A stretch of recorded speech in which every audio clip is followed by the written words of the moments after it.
From the Autobiography of Malcolm X by Malcolm X. When my mother was pregnant with me, she told me later, a party of hooded Ku Klux Klan riders galloped up to our home in Omaha, Nebraska one night.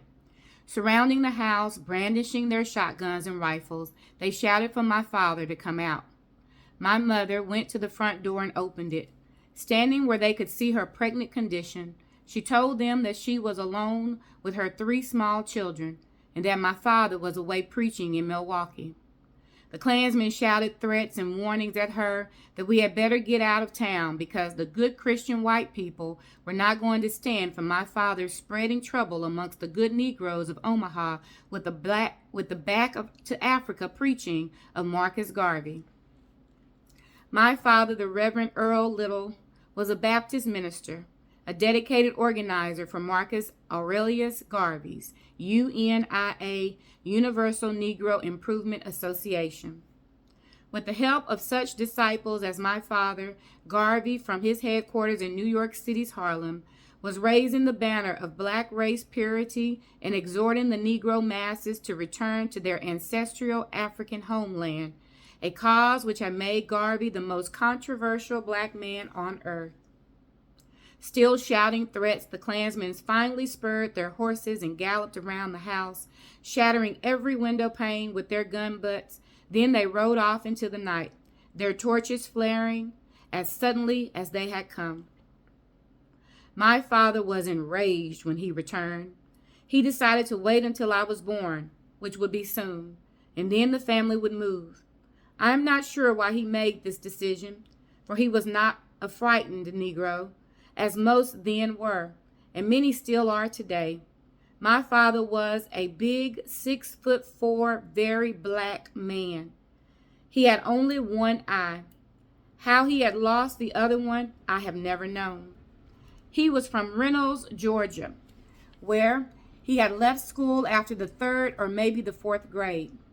He believed, as did Marcus Garvey, that freedom, independence, and self-respect could never be achieved by the Negro in America, and that thereafter the Negro should leave America to the white man and return to his African land and of origin. Among the reasons my father had decided to risk and dedicate his life to help disseminate this philosophy among his people was that he had seen 4 of his 6 brothers die by violence, 3 of them killed by white men, including 1 by lynching.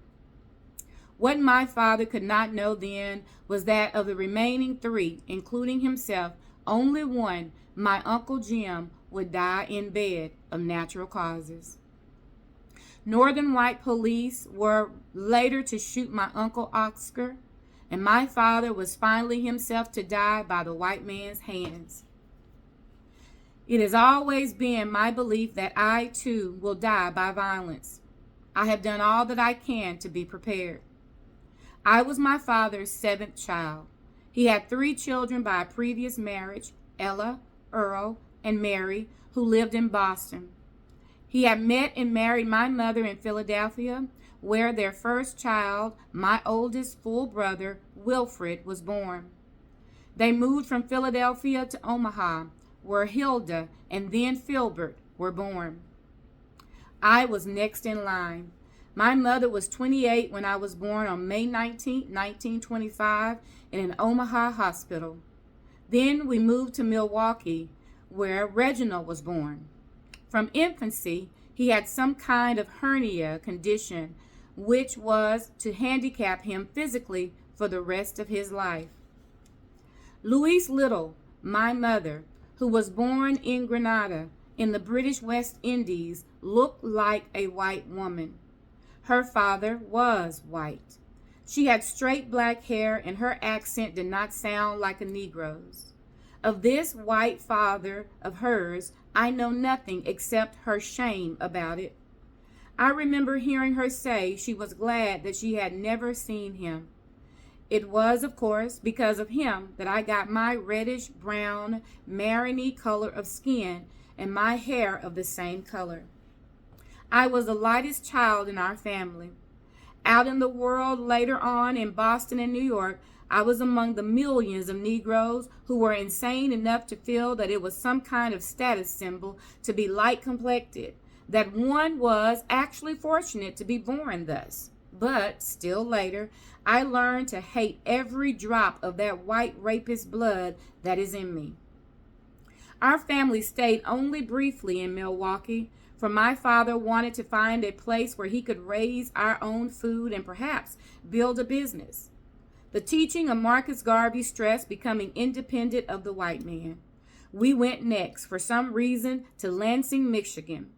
My father bought a house, and soon, as had been his pattern, he was doing freelance Christian preaching in local Negro Baptist churches, and during the week he was roaming about spreading the word of Marcus Garvey.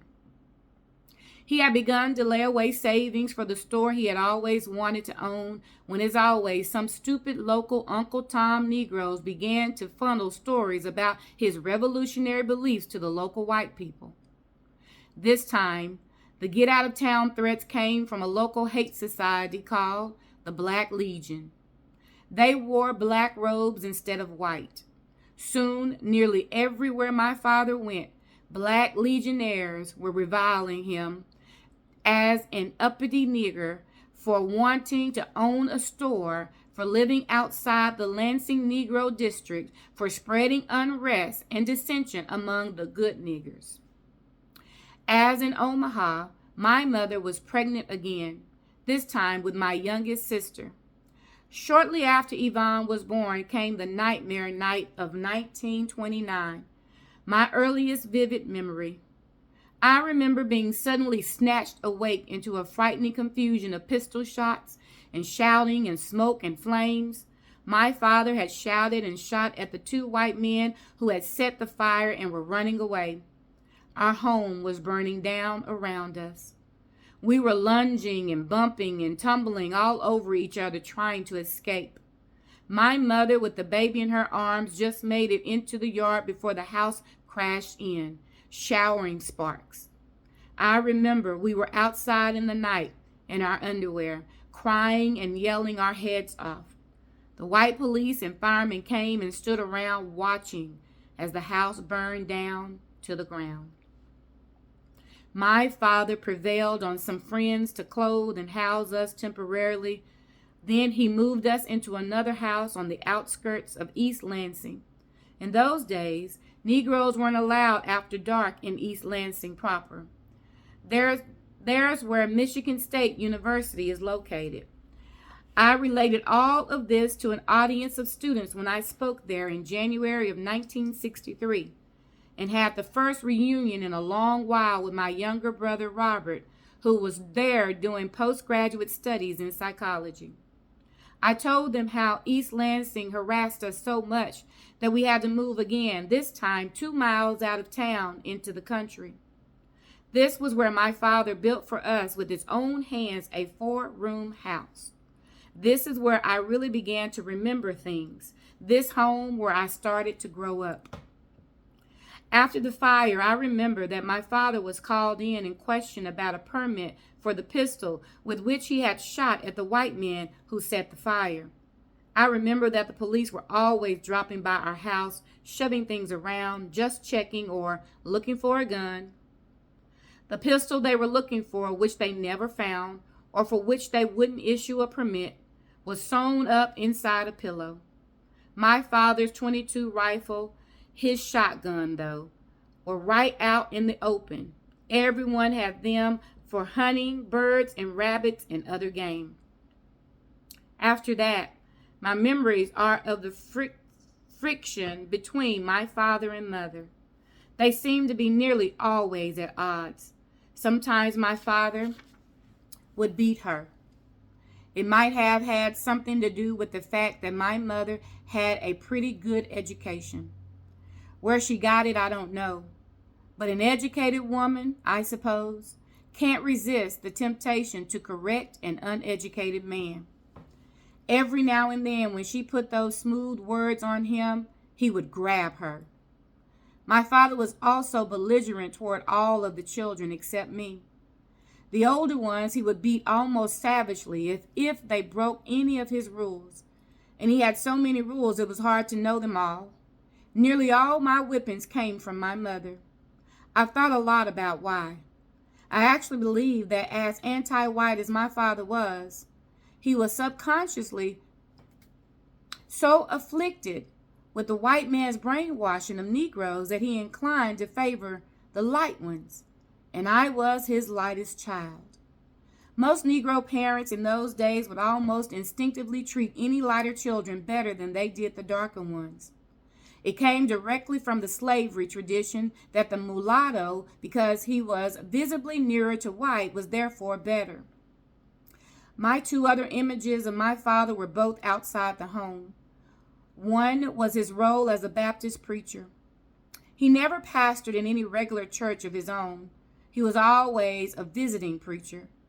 I remember especially his favorite sermon, "That little black train is a-comin', and you better get all your business right." I guess this also fit his association with the Back to Africa movement with Marcus Garvey's Black Train Homeward. My brother Filbert, the one just older than me, loved church, but it confused and amazed me. I would sit goggle-eyed at my father jumping and shouting as he preached, with the congregation jumping and shouting behind him, their souls and bodies devoted to singing and praying.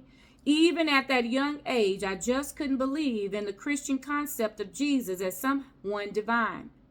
And no religious person until I was a man in my 20s and then in prison could tell me anything. I had very little respect for most people who represented religion. It was in his role as a preacher that my father had most contact with the Negroes of Lansing. Believe me when I tell you that those Negroes were in bad shape then.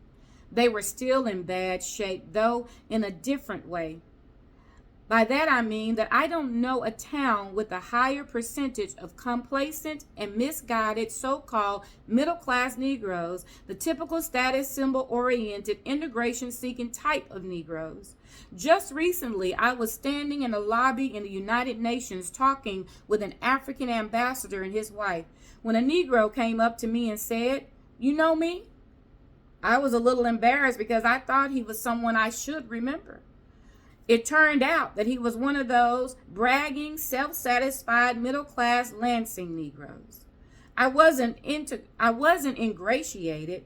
He was the type who would never have been associated with Africa until the fad of having African friends became a status symbol for middle-class Negroes.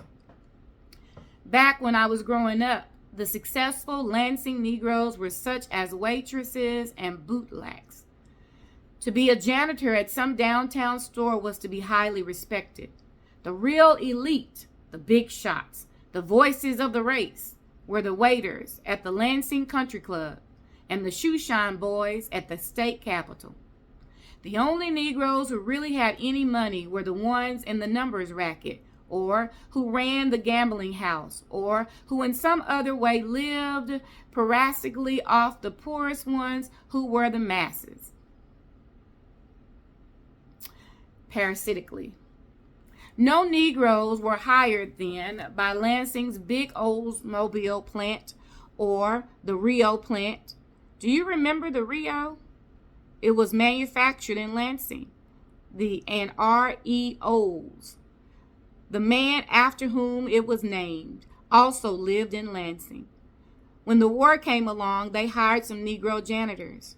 The bulk of the Negroes were either on welfare or WPA, or they starved. The day was to come when our family was so poor that we would eat the whole out of a donut. But at that time, we were much better off than most town Negroes.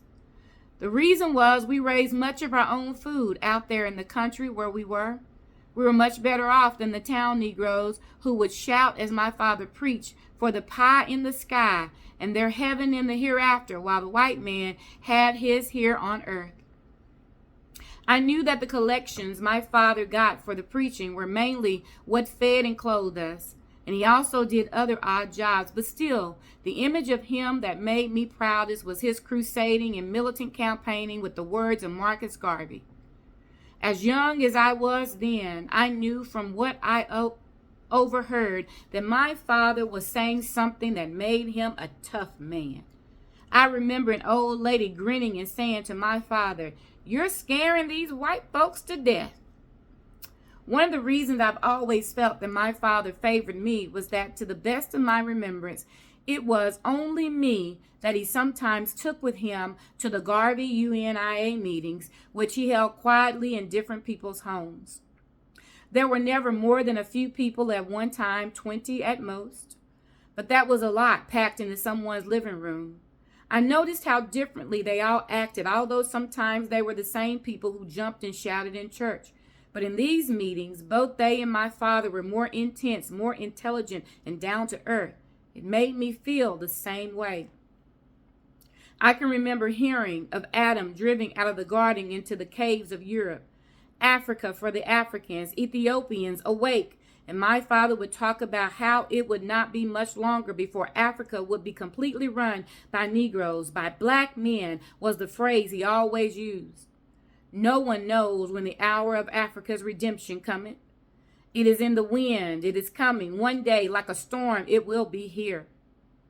I remember seeing the big, shiny photograph of Marcus Garvey that were passed from hand to hand. My father had a big envelope of them that he always took to these meetings. The pictures show what seemed to me millions of Negroes thronged in parade behind Garvey, riding in a fine car, a big black man dressed in a dazzling uniform with gold braids on it, and he was wearing a thrilling hat with tall plumes. I remember hearing that he had black followers not only in the United States, but all around the world. And I remember how the meeting always closed with my father saying several times, and the people chanting after him, "Up, you mighty race. You can accomplish what you will." I've never understood why, after hearing as much as I did of those kinds of things, I somehow never thought then of the black people in Africa. My image of Africa at that time was of naked, savage cannibals, monkeys, and tigers, and steaming jungles. My father would drive in his old black touring car, sometimes taking me to meeting places all around the Lansing area. I remember one day, time meeting, most were at night in the town of Owasso, 40 miles from Lansing, which the Negroes called White City. Owasso's greatest claim to fame is that it is the hometown of Thomas E. Dewey. As in East Lansing, no Negroes were allowed on the streets there after dark, hence the daytime meeting. In point of fact, in those days, lots of Michigan towns were like that. Every town had a few home Negroes who lived there. Sometimes it would be just one family, as in the nearby county seat, Mason, which had one single Negro family named Lyons. Mr. Lyons had been a famous football star at Mason High School, was highly thought of in Mason, and consequently he now worked around that town in menial jobs. My mother at this time seemed to be always working, cooking, washing, ironing, cleaning, and fussing over 8 children. And she was usually either arguing or not speaking to my father. One cause of friction was that she had strong ideas about what she wouldn't eat and didn't want us to eat, including pork and rabbit, both of which my father loved dearly. He was a real Georgia Negro, and he believed in eating plenty of what we in Harlem today call soul food. I've said that my mother was the only one who whipped me. At least she did whenever she wasn't ashamed to let the neighbors think she was killing me. For if she even acted as though she was about to raise her hand to me, I would open my mouth and let the world know about it. If anybody was passing by out on the road, she would either change her mind or just give me a few licks.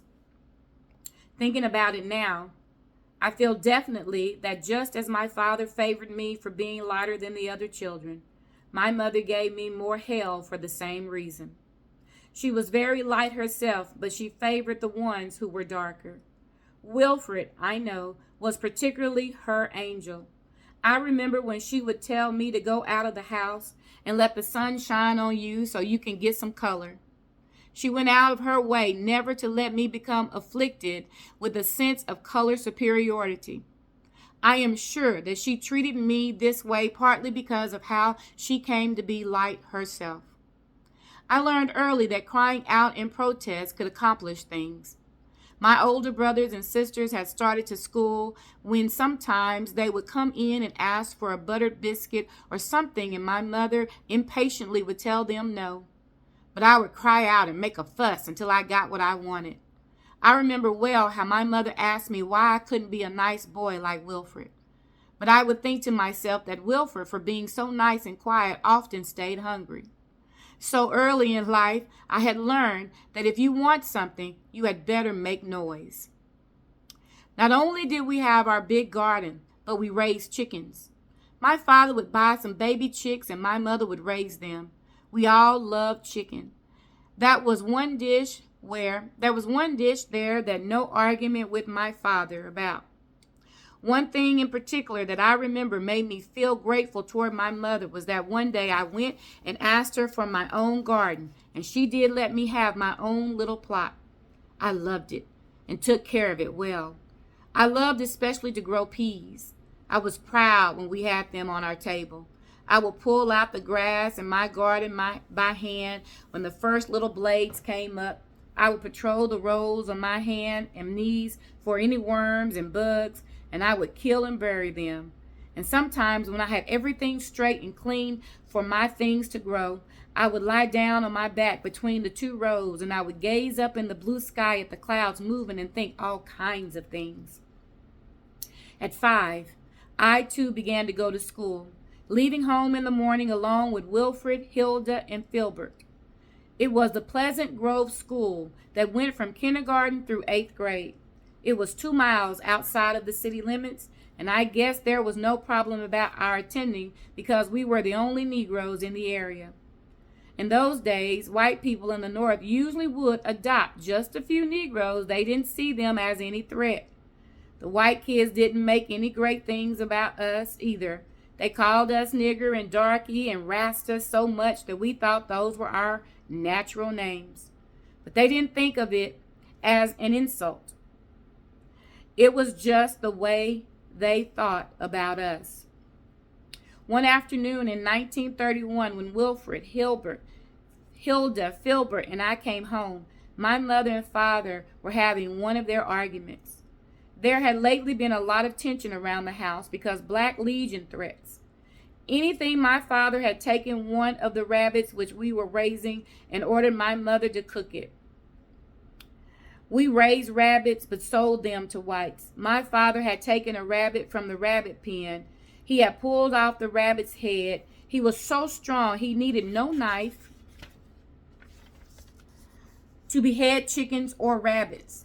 With one twist of his big black hands, he simply twisted off the head and threw the bleeding neck thing back at my mother's feet. My mother was crying. She started to skin the rabbit preparatory to cooking. But my father was so angry, he slammed on out of the front door and started walking up the road toward town. It was then that my mother had this vision. She had always been a strange woman in a sense and had always had a strong intuition of things about to happen.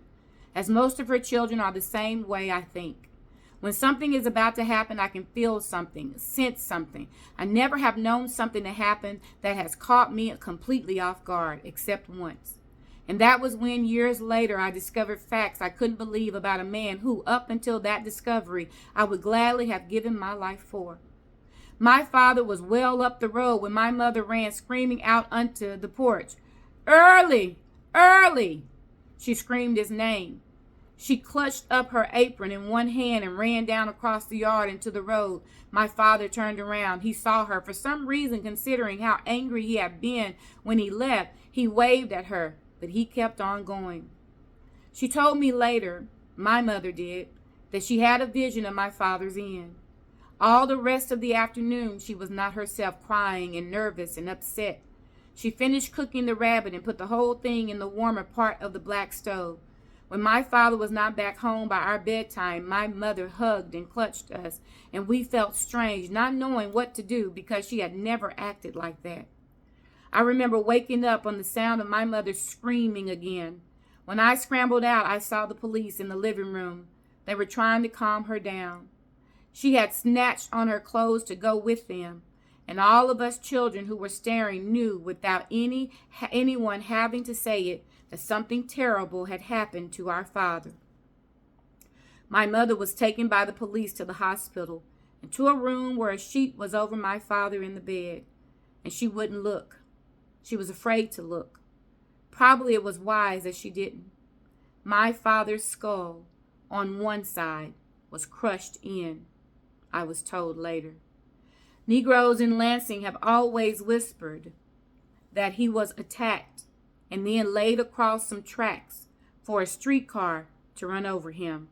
His body was cut almost in half. He lived 2.5 hours in that condition. Negroes then were stronger than they are now, especially Georgia Negroes. Negroes born in Georgia had to be strong simply to survive. It was morning when we children at home got the word that he was dead. I was 6. I can remember a vague commotion. The house filled up with people crying, saying bitterly that the white-black legion had finally gotten him. My mother was hysterical. In the bedroom, women were holding, smelling salts under her nose. She was still hysterical at the funeral. I don't have a very clear memory of the funeral. Oddly, the main thing I remember is that it wasn't in a church. And that surprised me since my father was a preacher, and I had been where he preached people's funerals in churches, but his was in a funeral home. And I remember that during the service, a big black fly came down and landed on my father's face. And Wilford sprang up from his chair and he shooed the fly away. And he came groping back to his chair.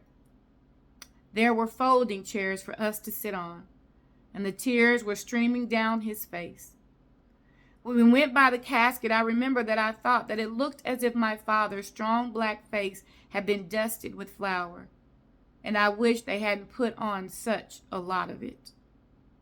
Back in the big 4-room house, there were many visitors for another week or so. They were good friends of the family, such as the Lyons from Mason, 12 miles away, and the Walkers, the McGuires, the Liscoes, the Greens, the Randolphs, and the Turners, and others from Lansing, and a lot of people from other towns whom I had seen at the Garvey meetings. We had children adjusted more easily than our mother did. We couldn't see as clearly as she did the trials that lay ahead. As the visitors tapered off, she became very concerned about collecting the 2 insurance policies that my father had always been proud he carried. He had always said that families should be protected in case of death. One policy apparently paid off without any problem, the smaller one. I don't know the amount of it. I would imagine it not more than $1,000 and maybe half of that. But after that money came, and my mother had paid out a lot of it for the funeral and expenses, she began going into town and returning very upset. The company that had issued the bigger policy was balking at paying off. They were claiming that my father had committed suicide. Visitors came again, and there were bitter talk about white people. How could my father bash himself in the head, get down across the streetcar tracks, and be run over? So there we were. My mother was 34 years old now, with no husband, no provider or protector to take care of her 8 children. But some kind of a family routine got going again. And for as long as the first insurance money lasted, we did all right. Wilfred, who was a pretty stable fellow, began to act older than his age. I think he had a sense to see, when the rest of us didn't, what was in the wind for us. He quietly quit school and went to town in search of work. He took any kind of job he could find, and he would come home, dog-tired in the evening, and gave whatever he had made to my mother. Hilda, who always had been quiet too, attended to the babies. Filbert and I didn't contribute anything. We just fought all the time, each other at home, and then at school we would team up and fight white kids. Sometimes the fights would be racial in nature, but they might be about anything. Reginald came under my wing.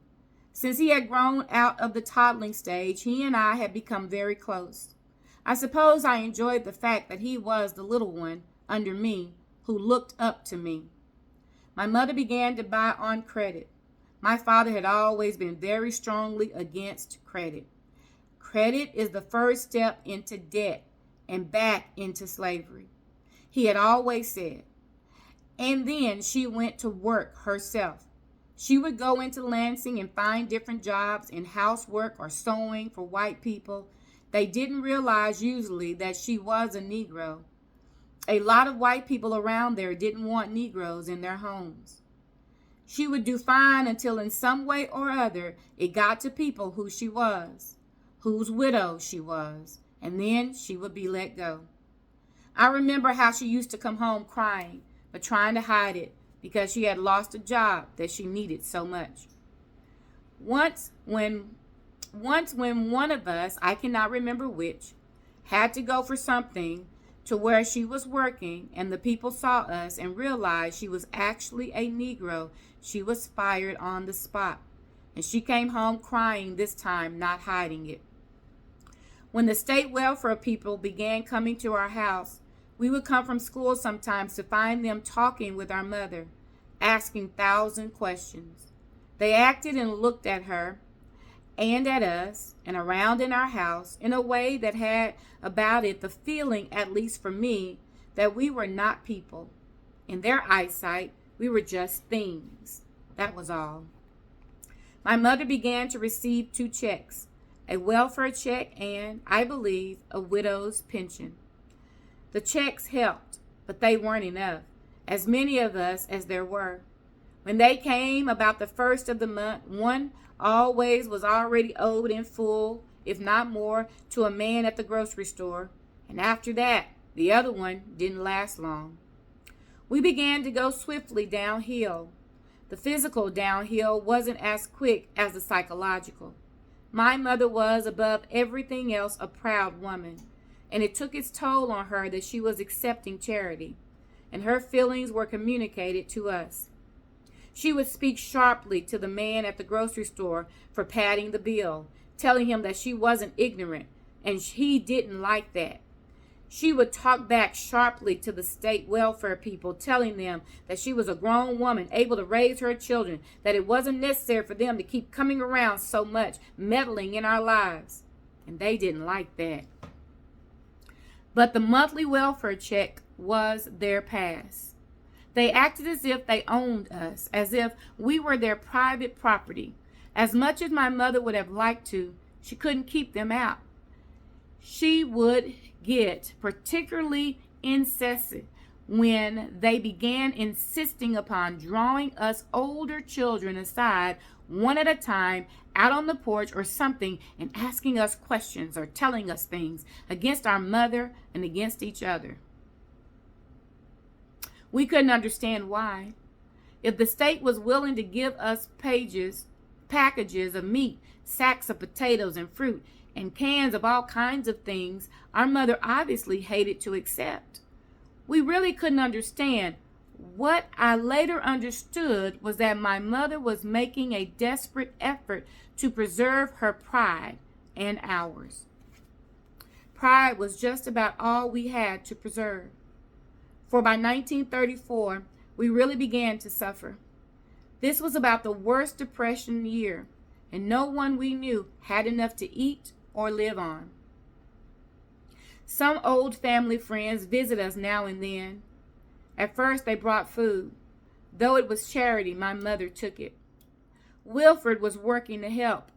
My mother was working when she could find any kind of job.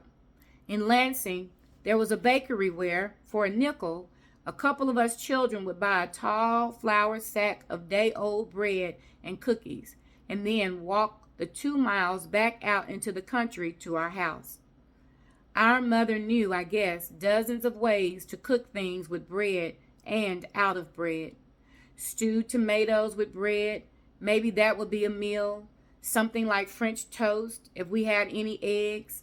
Bread pudding, something with raisins in it. If we got hold of some hamburger, it came to the table more bread than meat. The cookies that were always in the sack with the bread, we just gobbled those down straight. But there were times when there wasn't even a nickel, and we would be so hungry we were dizzy. My mother would boil a big pot of dandelion greens, and we would eat that. I remember that some small-minded neighbor put it out, and children would tease us that we ate fried grass.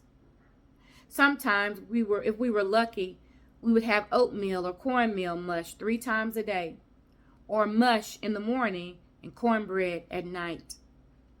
Filbert and I were grown up enough to quit fighting long enough to take the .22 caliber rifle that had been our father's and shoot rabbits that some white neighbors up or down the road would buy. I know now that they just did it to help us because they, like everyone, shot their own rabbits. Sometimes I remember Filbert and I would take little Reginald along with us. He wasn't very strong, but he was always so proud to be along. We would trap muskrats out in the little creek in the back of our house, and we would lie quiet until unsuspecting bullfrogs appeared, and we would spear them, cut off their legs, and sell them for a nickel a pair to people who lived up and down the road. The whites seemed less restricted in their dietary tastes. Then, about late 1934, I would guess something began to happen. Some kind of psychological deterioration hit our family circle and began to eat away at our pride. Perhaps it was the constant, tangible evidence that we were destitute. We had known other families who had gone on relief. We had known without anyone in our home ever expressing it that we had felt prouder not to be at the depot where the free food was passed out. And now we were among them. At school, the on-relief finger suddenly was pointed at us too, and sometimes it was said aloud. It seemed that everything to eat in our house was stamped not to be sold. All welfare food bore this stamp to keep the recipients from selling it. It's a wonder we didn't come to think of not to be sold as a brand name. Sometimes, instead of going home from school, I walked the 2 miles up the road into Lansing.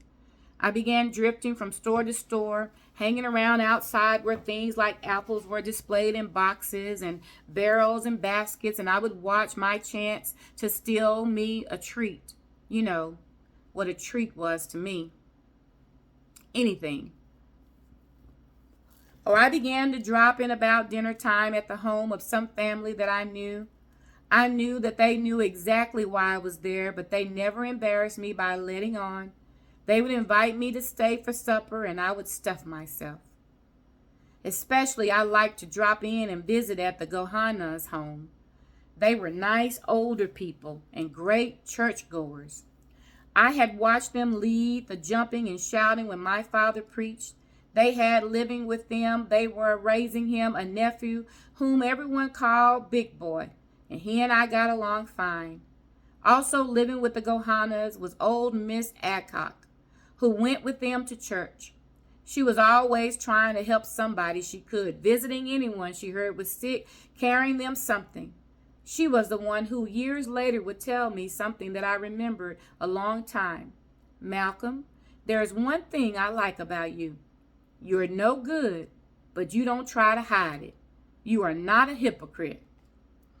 The more I began to stay away from home and visit people and steal from the stores, the more aggressive I became in my inclinations. I never wanted to wait for anything. I was growing up fast, physically more than mentally, As I began to be recognized more around town, I started to become aware of the particular attitude of white people toward me. I sensed that it had to do with my father. It was an adult version of what several white children had said at school, in hints, or sometimes in the open, which really expressed what their parents had said, that the Black Legion or the Klan had killed my father, and that insurance company had pulled a fast one in refusing to pay my mother the policy money.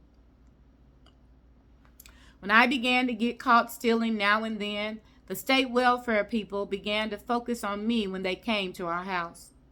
I can't remember how I first became aware that they were talking and taking me away.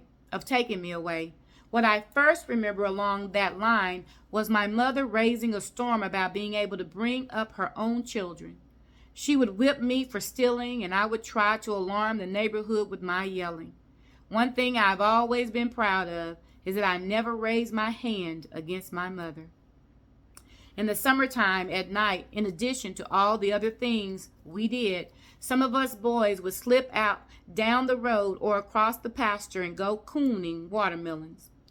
White people always associated watermelon with Negroes, and they sometimes called Negroes coons among all other names, and so stealing watermelons became cooning them. If white boys were doing it, it implied that they were only acting like Negroes. Whites have always hidden or justified all of the guilts they could by ridiculing or blaming Negroes. One Halloween night, I remember that a bunch of us were out tipping over those old country outhouses, and one old farmer, I guess he had tipped over enough in his day, had set a trap for us. Always you sneak up from behind the outhouse, then you gang together and push it to tip it over. This farmer had taken his outhouse off the hole and set it just in front of the hole. Well, we came sneaking up single file in the darkness, and the two white boys in the lead fell into the outhouse hole neck deep. They smelled so bad it was all we could stand to get them out, and that finished us all for that Halloween. I had just missed falling in myself. The whites were so used to taking the lead this time, it had really gotten them in the hole. Thus, in various ways, I learned various things. I picked strawberries, and though I can't recall what I got per crate for picking, I remember that after working hard one day, I wound up with about $1, which was a whole lot of money in those days. I was so hungry, I didn't know what to do. I was walking away towards town with visions of buying something good to eat, and this older white boy I knew, Richard Dixon, came up and asked me if I wanted to match nickels. He had plenty of change for my $1. In about a half hour, he had all the change back, including my $1, and instead of going to town to buy something, I went home with nothing, and I was bitter. But that was nothing compared to what I felt when I found later that he had cheated. There is a way that you can catch and hold the nickel and make it come up the way you want. This was my first lesson about gambling. If you see somebody winning all the time, he isn't gambling, he's cheating. Later on in life, if I were continuously losing in any gambling situation, I would watch very closely. It's like the Negro in America seeing the white man win all the time. He's a professional gambler. He has all the cards and the odds stacked on his side, and he has always dealt to our people from the bottom of the deck. About this time, my mother began to be visited by some Seventh-day Adventists who had moved into a house not too far down the road from us. They would talk to her for hours at a time and leave booklets and leaflets and magazines for her to read. She read them, and Wilford, who had started back to school after we had begun to get the relief food supplies, also read a lot. His head was forever in some book. Before long, my mother spent much time in the Adventists. It's my belief that what's most influenced her was that they had even more diet restrictions than she always had taught and practiced with us. Like us, they were against eating rabbit and pork. They followed the Mosaic dietary laws. They ate nothing of the flesh without a split hoof or that didn't chew the cud. We began to go with my mother to the Adventist meeting that were held further out in the country. For us children, I know that the major attraction was the good food they served, but we listened too. There were a handful of Negroes from small towns in the area, but I would say that it was 99% white people. The Adventists felt that we were living at the end of time, that the world soon was coming to an end, but they were the friendliest white people I had ever seen. In some ways, though, we children noticed, and when we were back at home, discussed that they were different from us, such as the lack of enough seasoning in their food and the different ways that white people smell. Meanwhile, the state welfare people kept after my mother. By now, she didn't make it any secret that she hated them and didn't want them in her house. But they exerted their right to come. And I have many, many times reflected upon how, talking to us children, they began to plant the seeds of division in our minds. They would ask such things as who was smarter than the other. And they would ask me why I was so different. I think they felt that getting children into foster homes was a legitimate part of their function, and the result would be less troublesome however they went about it. And when my mother fought them, they went after her, first through me. I was the first target. I stole. That implied I wasn't being taken care of by my mother. All of us were mischievous at some time or another, I more so than any of the rest. Filbert and I kept a battle going, and this was just one of the dozen things that kept building up the pressure on my mother. I'm not sure just how or when the idea was first dropped by the welfare workers that our mother was losing her mind. But I can distinctly remember hearing crazy applied to her by them when they learned that the Negro farmer who was in the next house down the road from us had offered to give us some butchered pork, a whole pig, maybe even two of them, and she had refused. We all heard them call my mother crazy to her face for refusing good meat. It meant nothing to them even when she explained that we had never eaten pork, that it was against her religion as a Seventh-day Adventist. They were vicious as vultures. They had no feelings, understanding, compassion, or respect for my mother. They told us she's crazy for refusing food. Right then was when our home, our unity began to disintegrate. We were having a hard time, and I wasn't helping. But we could have made it. We could have stayed together. As bad as I was, as much trouble and worry as I caused my mother, I loved her. The state people, we found out, had intervened, the Gohanas family, and the Gohanas had said that they would take me into their home. My mother threw a fit, though, when she heard that, and the home wreckers took cover for a while.